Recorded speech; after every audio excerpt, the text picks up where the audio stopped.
Yo, what is up, everybody?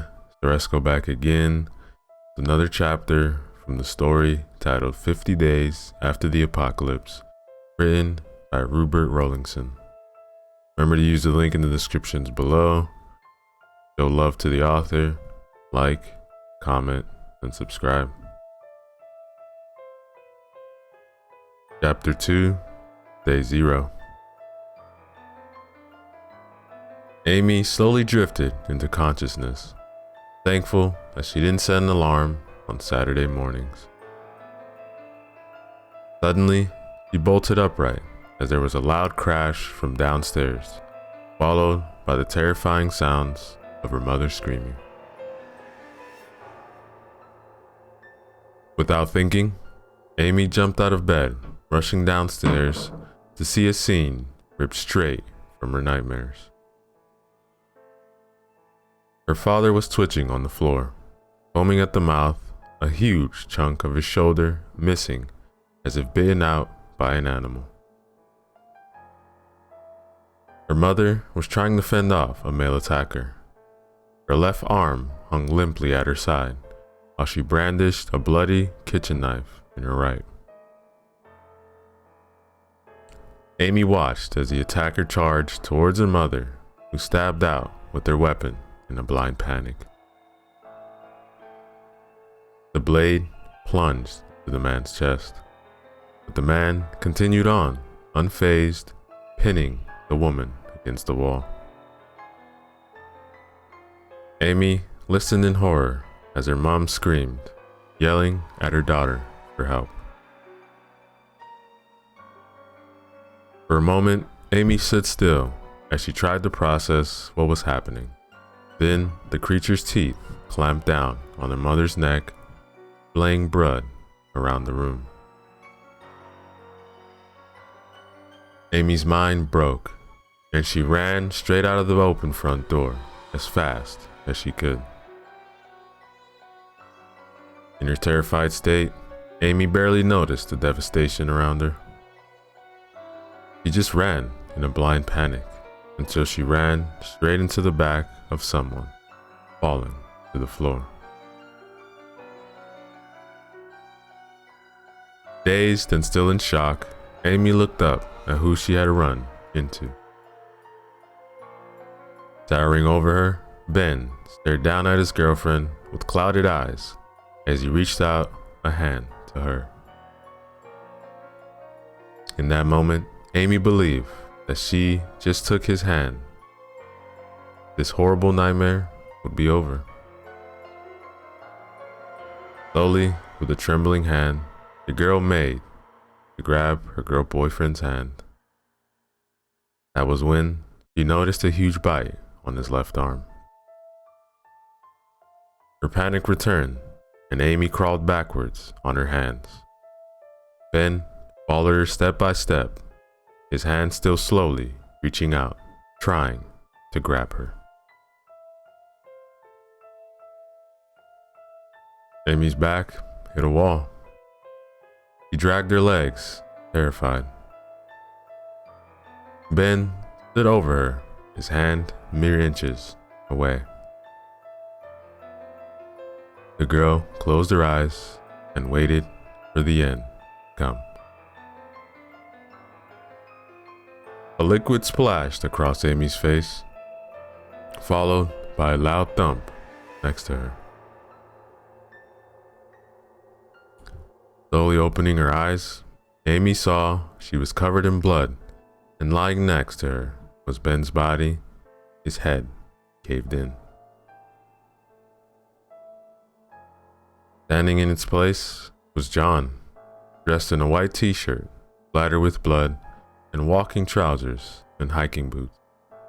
A bag slung over his back, and a bloody hockey stick grasped tightly in both hands. "Were you bitten?" Amy didn't respond, and he yelled at her again. "Were you bitten?" Amy numbly shook her head. John looked around again. "Look, we can't stay here. Which way to your house?"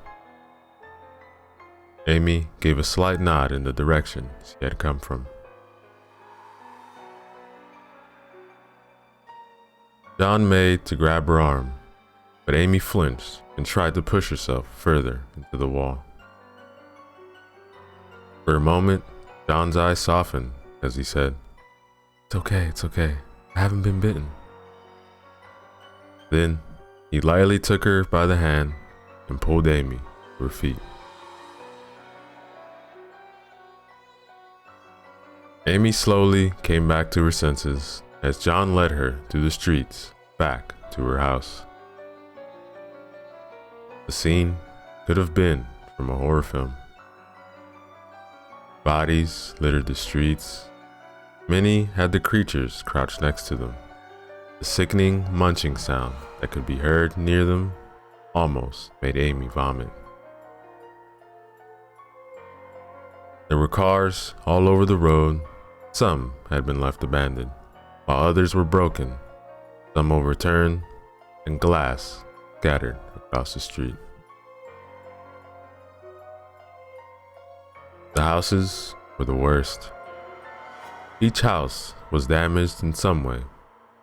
Some simply had broken windows, while others had their doors splintered. In all cases, there was one unifying factor: blood. Whether pooled on the floor or smeared against the walls in every house, blood could be seen. After a while, Amy finally convinced herself to look at the creatures themselves. All of them had the same vacant expression. Their mouths twisted into a snarl, and they had hideous wounds that left a trail of blood in their wake. One of the things stumbled towards the two, but John raised his arms and smashed it in the head with his hockey stick. "Why aren't more attacking us?" Amy asked. There's easier prey about than the two of us." And Johnny grunted, pointing his weapon as a small 10-year-old ran across the street. Amy stopped and watched in horror as a child was suddenly swarmed by 5 of the things. A few blood-curdling screams of terror could be heard before the same sickening munching. John pulled her hand, signaling that they needed to start moving again. Amy zoned out again, allowing herself to be led around, only speaking when John asked her for directions. She only came to her senses when John stopped. Looking around, Amy realized they had arrived to her house. That was when Amy saw the front window was smashed in and the front door was still wide open from when the girl had run out through it. Amy moved behind John in fear, remembering what had happened to her parents. John made a disgruntled sound before dropping Amy's hand and throwing his rucksack to the ground as he grabbed the frying pan, which was strapped to the side, gave it to the terrifying girl, saying, "Look, use this to defend yourself." Amy then whispered something which he couldn't make out. Turning to her, John, so she could say it again. "Look, I can't go back there. I left him to die. I left my mom alone with that thing." John turned his back to her, saying, "Tough. I need some help and we need to get at some things in your house. So look, face your fear and follow me." With that, John walked towards the entrance. Amy stood still, trying to decide what to do. She could run again. She had a weapon now, and she knew how to kill the things. But this man had saved her. He was helping her now. Could she just leave him to go in there alone? As Amy struggled with the decision, her father ran out of the door. John raised his stick again, only for Amy to instinctively grab it to defend father. The boy quickly shook her grip off, but it was too late. The man lunged at him, mouth open, ready to clamp down Prey's neck. John was quick though, and managed to get his stick between himself and his attacker. The two tumbled to the ground, the father's teeth centimeters from the boy's neck. Amy watched as the two rolled around on the ground where the man pinned John beneath him, arching its back and baring his teeth, ready to bite the boy.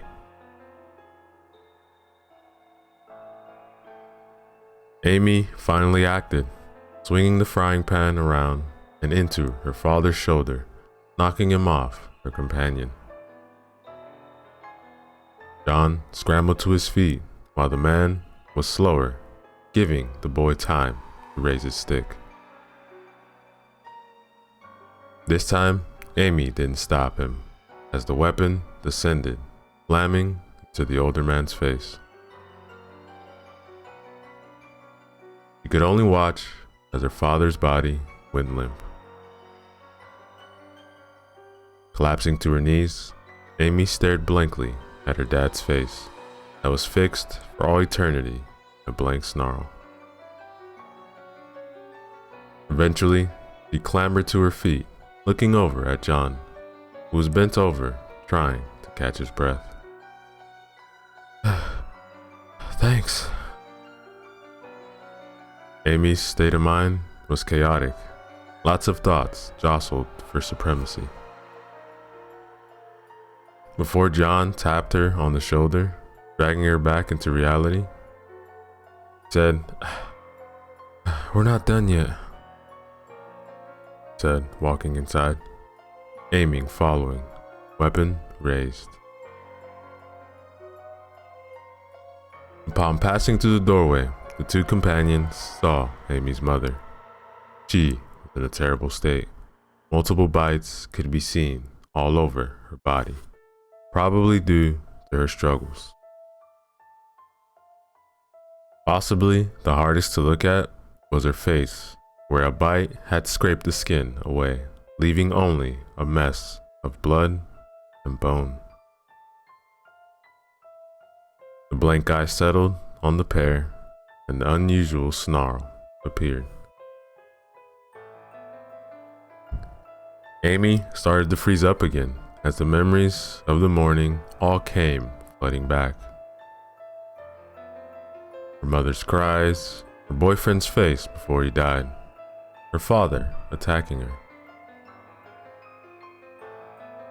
John slipped behind her, laying a comforting hand on her shoulder. "He's already dead, Amy. It's in front of you, twisted shadow. The only way you can harm her now is allowing that thing to continue to walk the earth. So, do the right thing. Kill it yourself." As if responding to John's words, the mother lurched forwards, her movement hindered by the wounds she had received. Amy moved forward and raised her frying pan. But she couldn't do it. How could she harm her own mother? Thankfully, Amy was suddenly tackled to the ground. Twisting over, she saw the man that had started all of this was now crouched over, ready to bite her. Acting on instinct and using reflexes she never knew she had, Amy brought the head of the pan between her and the attacker's mouth. As she pushed her arms out, pushing the thing's head away, only to have her right arm grabbed and pinned to the floor, sending the frying pan sliding away.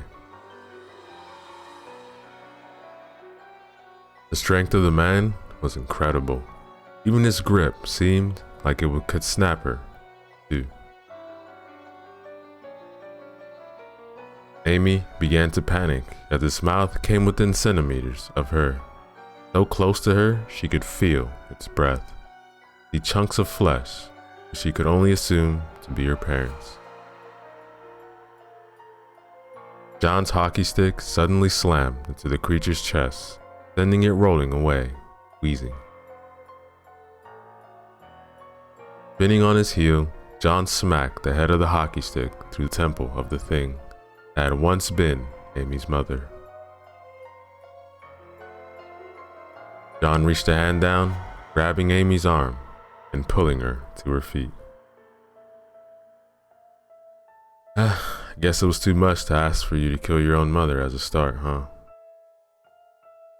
That one though, I know you could kill. It was true now that the thing was not almost killing her. Amy felt her anger at the creature rise as she thought of everything that had happened to her parents, to Ben, and to everyone else on the God-forsaken planet. And she blamed it all on the one thing in front of her. Amy took the hockey stick and raised it above her head as she charged forwards, bringing the bloody tip down through the snarling face, driving it back to the floor. But he didn't stop with one hit. Filled with anger, Amy raised the weapon again before slamming it down. Again and again, she struck the corpse even after her hands went numb, even after she couldn't see through the tears, even after the body was no longer recognizable. Then, as she raised the stick again, T-shirt John grabbed it, halting its progress. Amy turned fire in her eyes, but the boy wrapped his other arm around her, pulling her into a tight hug. Remember that feeling. Remember each one of those infected is like that thing. Every time one of them comes near you, remember that feeling and treat them the exact same way. Upon hearing John's words, Amy let go of the hockey stick, beginning to cry to John's shirt. Then, couldn't hold it in anymore. Wheeling away from her companion, Amy crouched down and threw up.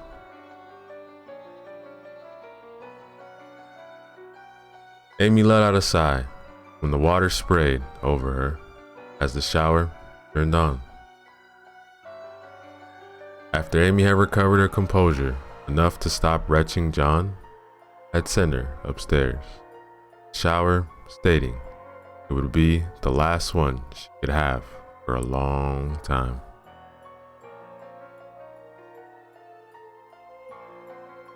A light banging sound echoed up the stairs. Amy was sure that it was probably John doing something. She lacked the motivation to think of what it could be. Amy wasn't sure how long she stood in the shower. She was just eager to feel anything except this numbness. It was only when she was blasted by cold water that she realized she had used all the hot water. Stepping out of the water, she observed with a grim detachment that her hands still had some blood on them, though she was unable to say who it was. After toweling herself dry, Amy dressed in a simple black t-shirt and jeans.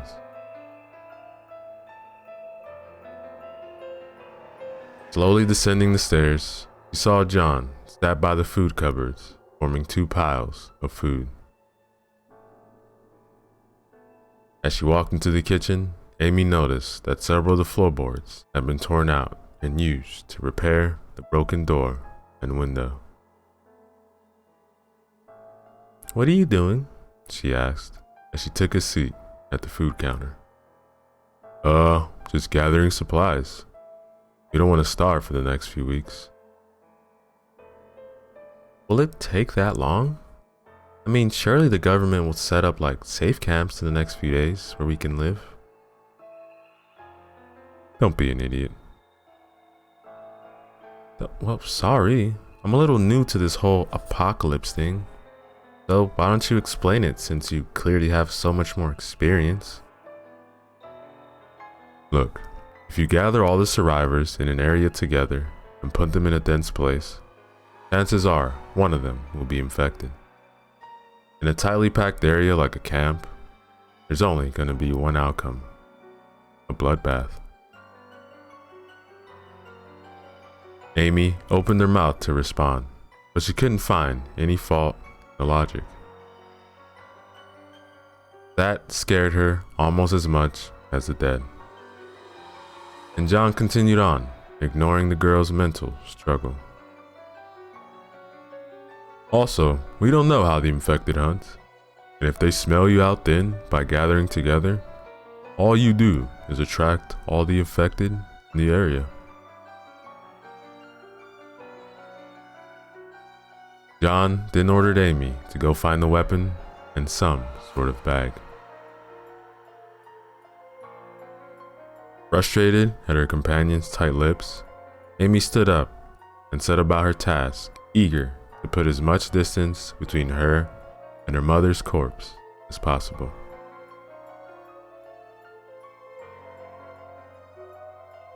Eventually, her search brought her to the attic. Letting a small smile creep into her face, she had always been scared of going into the attic. Her reasons seemed petty now, considering what was happening outside. The room was dark. The bulb had been broken over 3 years ago, and no one had bothered to change it. From what little she could make out, Amy could see a lot of cobwebs connecting most of the beams. Just as she was about to go back down to John, her eyes fell upon her father's old cricket bag from when he had been caught in his midlife crisis and had decided he was going to become one of the best cricketers in the world, or at least in the town.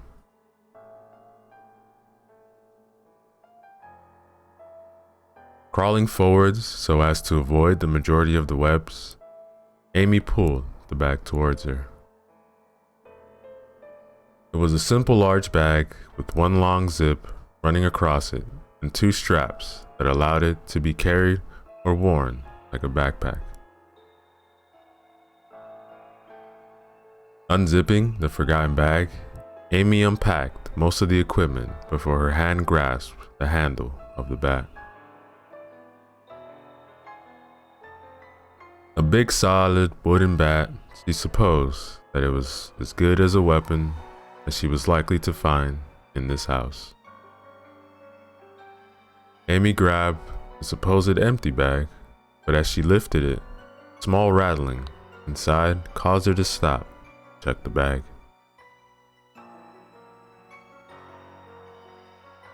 Hidden at the bottom of the bag was a small photo in a frame with a large crack in the glass. Lifting up the small photo, Amy realized it was a family photo taken from a holiday a few years ago.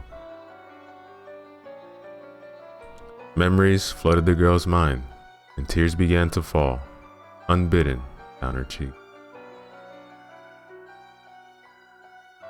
"Oh, no, not again," Amy whispered as she tried not to cry.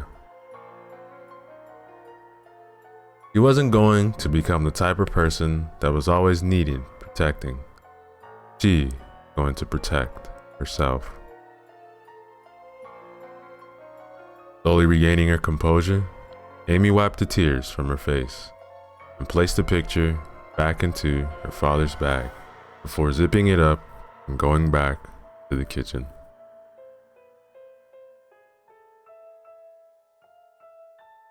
When Amy walked down into the kitchen, seeing that John had already packed one of the piles of food away, the other pile of food he was in the process of covering, each object in fabrics and plastic bags, so as multiple.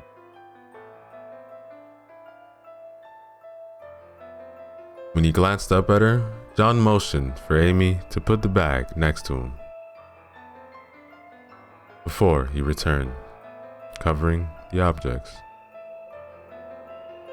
Sliding the bag across the floor, Amy again took a seat at the counter. John started throwing in the muffled items collected from all over the house, while Amy was thankful that he didn't say anything about the photo. She did have to admit it was creepy when he produced a spare set of her clothes.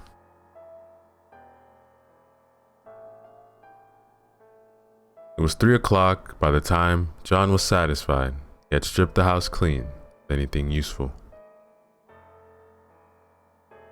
Handing Amy her now full cricket bag as John prepared to leave. Walking over to the door, John quickly used the hammer to pull the screws from the floorboards, blocking the door. I still don't understand why we should set off now. Though she was not eager to stay in her house with the corpses, it did seem rather foolish to be setting off now with only a few hours of light remaining. John quickly glanced at her while he picked up his hockey stick and put his hammer in his bag.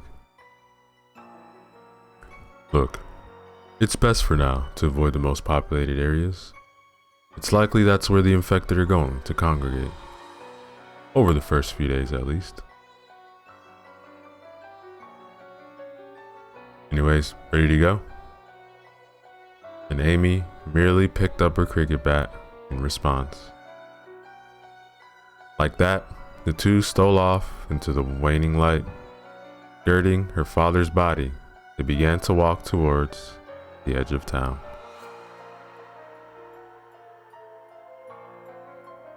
The street had even more of the infected roaming it than when Amy had last fled her home, though many of the fires that had burned when the two had first met at the start of this frightful day had now been reduced to cinders. Readying herself for what was bound to be a long and bloody fight, Amy quickly took one last glance at her home for the past 18 years. It wasn't the home she had grown up in anymore. Now, it was just another shattered house that had seen too much death in the past day. Then, turning back on the house, she hurried off after her companion. Around the world, governments toppled as humans fell on themselves in a fit of anger and distrust. This was the day the old world ended, and this is the day where our story truly begins. And that, ladies and gentlemen, is the end of chapter 2.